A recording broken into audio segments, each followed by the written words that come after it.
The US had Samuel Little, India had Mohan Kumar, but let's not forget Ahmad Suradji of Indonesia. His vicious rampage ripped through the quiet and peaceful village of Sei Semayang from 1986 to 1997. A mind-bending dream that let a cattle farmer turn into an utterly insane psychopath, murdering 42 innocent lives during his killing spree, making him Indonesia's most terrifying serial killer. Who was he? How did this murderous rampage go unnoticed? Were there any telltale signs of a person clearly gone mad? Hello everyone, welcome back to Vander Explains. My name is Vander, and in today's episode of Modus Operandi, we are taking a look at the disturbing case of Ahmad Suradji, also known as the murderous witch doctor of Indonesia. To get into the heart of this case, let's first take a trip down to the city of Medan. The city of Medan, being the fourth largest city in Indonesia, is famous for its European architecture, hustling and bustling lifestyle, amazing cuisine, and friendly people. About 15 kilometers west from the heart of Medan lies a small village called Sei Semayang, nestled within the Delhi Serdang Regency. This is where our twisted story begins. Born on January 10, 1949, Ahmad Suradji was raised by a family of hard-working farmers and cattle ranchers. His early childhood, though, was quite a tough one. At the young age of 7, his father Jogan had sadly passed away, leaving him only with his mother Sartik and his younger sibling. His early years were mostly spent out in the farm under the blistering heat, taking care of their family's cattle and sugarcane plantation from dawn till dusk. You could say that his childhood is a far cry from what a typical boy's childhood is nowadays. Even so, Ahmad worked hard every day to help contribute and provide for his mother and sibling. However, this would drastically change when Ahmad stumbled upon his father's books at the age of 12.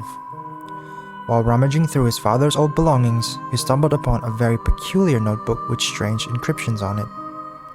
As it turns out, Ahmad's father Jogan had dabbled in some of the darker side of literature.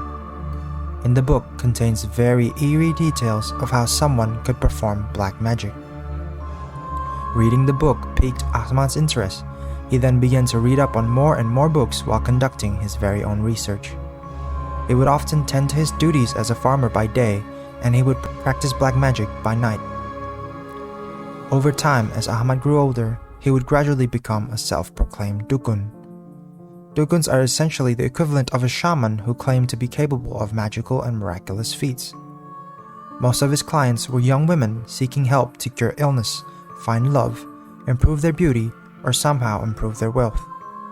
Testimonials from his clients mentioned that whatever Ahmad did, they would feel like their luck has finally changed for the better. Years later, at the age of 27, Ahmad himself finally got married to a woman named Tumini and had 4 boys. It seems like Ahmad has finally made a name for himself as a farmer and dukun while being a husband and father for his family.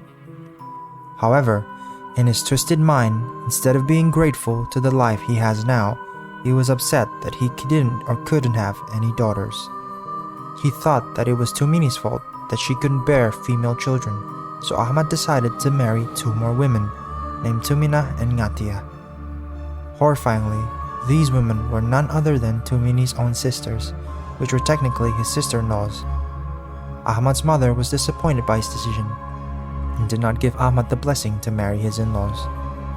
Instead of rationally thinking this through, Ahmad decided to kick his own mother out of the house to accommodate his larger family.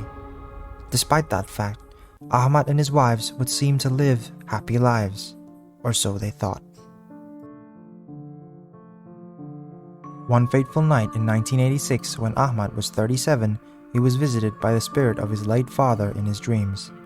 The dream was so vivid and clear that Ahmad could recall each and every word that his father's spirit had said. Little did anyone know what he had gotten from his dreams would become a real-life nightmare for the people in the village forever. Before I dive in further, I would like to warn you that some of these details are quite disturbing and unbearable to some. You have been warned. In Ahmad's lucid dream, Jogan's spirit told Ahmad that he could become the most powerful dukun, being invulnerable to illnesses and gaining immense power. But to do so, he would have to perform a very specific ritual. Jogan's spirit said in order for Ahmad to become more powerful, he would have to consume the saliva of 70 young women just moments after they had died. As he awoke from that dream, this devilish message was all he could think of. From that day forth, Ahmad would begin to scheme and prepare for his demonic plan. Sadly, in the month of December of that same year, his horrifying plan began to unravel, and his first victim fell into his grasp. His first victim is a woman named Tukiyam. She had heard from the gossip running around the village that Ahmad was indeed a great dukun. She wanted to see Ahmad to ask for more success in her life and career. Ahmad happily agreed to her request and told her to meet him about 1 kilometer away from his house to his sugarcane plantation at around midnight. That fateful night, Tukiyam followed his guidance and met Ahmad in the middle of his sugarcane plantation. Oddly enough, during this session, Ahmad had brought with him a shovel, some rope, a bottle of water, and an oil torch. When questioned by Tukiyam, he assured her that this is all part of his standard ritual. Ahmad then asked her to pay him the agreed-upon fee before commencing his ritual. He started by asking her to hold the torch for him as he digs a shallow hole, roughly 1 meter deep, into the damp soil. Once the hole was dug, he then asked her to strip herself of all her clothing and allow him to tie a knot on her feet. Out of sheer belief of Ahmad's magical powers, she agreed to do as he instructed. He then asked her to go into the hole feet first so that she would be in a standing position with just her head above ground. He would give her some water to drink while he shovels the dirt back into the hole, covering her entire body.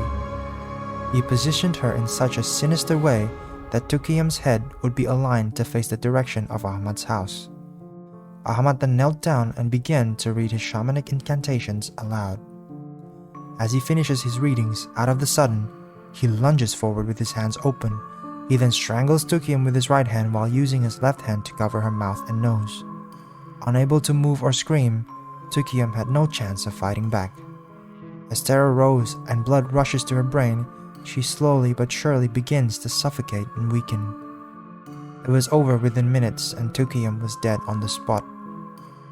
To complete his sadistic ritual, Ahmad would then slowly open her mouth and started to kiss the warmly deceased corpse of Tukiyam to drink her saliva.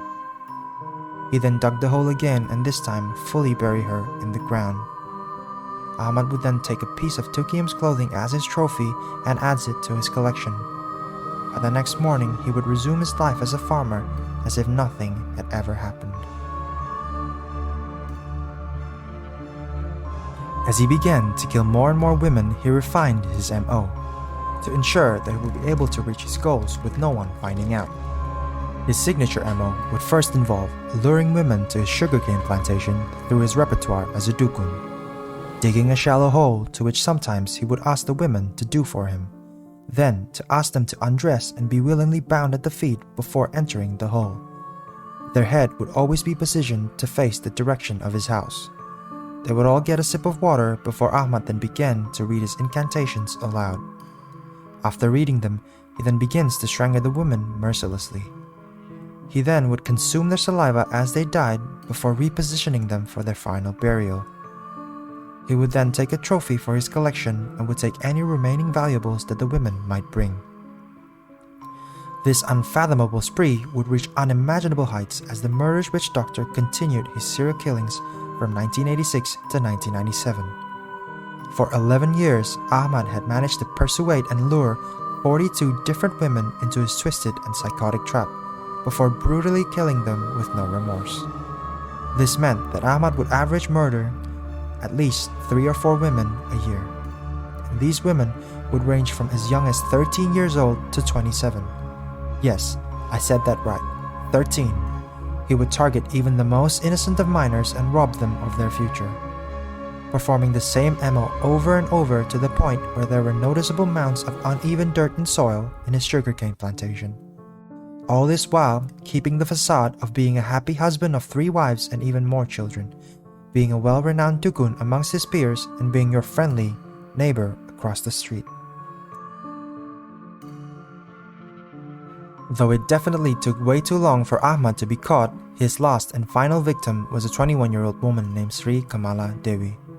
In the early mornings of April 27, 1997, an unnamed neighbor of Ahmad was taking a stroll through Ahmad's sugarcane plantation to feed his own livestock. There, he noticed an unusual amount of dirt that looked freshly dug. He knew that this was strange and immediately rushed to call the village chief, Sugito. Sugito then came to the vicinity with 6 other men and began to slowly unearth the unusual mound. Just moments after they began to dig, the unmistakable stench of decay and rotting flesh wafted through the air. Alarmed, all of the men took a step back while Sugito quickly notified the local police. The police then instructed them to continue digging, and if they would find a body, the villagers were told not to touch them.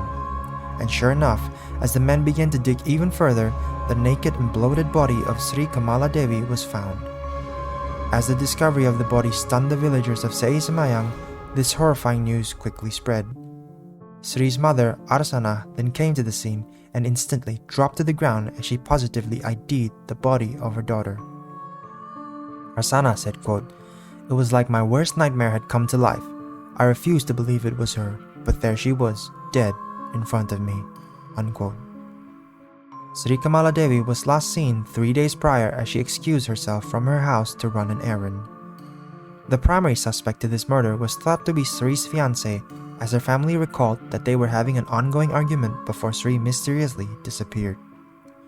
However, the next morning, a 15-year-old rickshaw driver named Andreas, accompanied by the village chief Sugito, stepped into the police station to make a statement. He explained that on the night of April 24th, Devi had asked him to take her to an undisclosed location, to which Andreas only realized halfway through the journey that she wanted to see the Dukun Ahmad Suradji. Before dismissing Andreas, Sri told him not to tell anyone that she was going to see the Dukun that night. After hearing the story, Sugito's jaw dropped as he realized that Ahmad Suradji was one of the 6 men who helped unearth Sri's body that day. Armed with this information, they would then come to Ahmad's residence and begin to thoroughly investigate and question him. There, they would find pieces of women's clothing that matched the clothes worn by other missing persons from the village. After 4 days of interrogation, Ahmad Suradji finally caved and confessed to his murderous killing spree and was arrested on May 1st, 1997. Through his confession, he admitted having killed 42 women during his 11-year killing spree.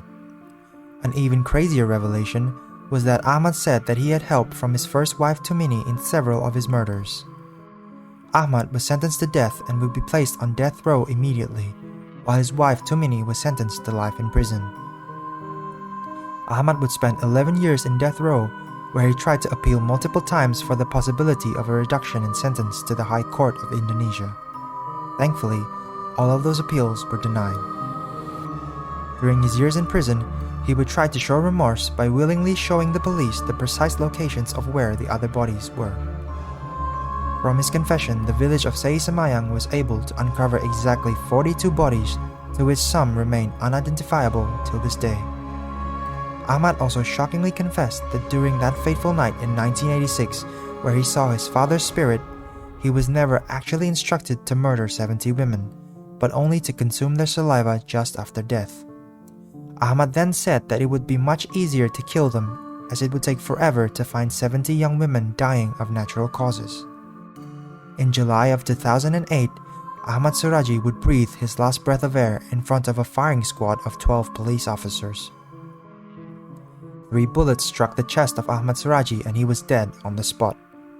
The long-forsaken tyranny of the murderous witch doctor of Indonesia had finally come to an end. It is without a doubt that Ahmad Suradji killing spree was undeniably horrific. He has affected not only the lives and futures of 42 young individuals that were forcibly taken, but also to their friends and families who persevered through the loss of their loved one. All we could hope for is that they could get some sense of closure and feel that justice had finally been served. And to that, we should honor the lives of these people and hope for a safer tomorrow. I hope that this story in one way or another has had a positive impact on your day. If you have enjoyed this video, please leave a like and possibly consider subscribing to the channel. Let me know down in the comments what you think of the video and recommend me some other cases to review and explain. For now, this is Vander, stay safe, and I'll see you on the next one.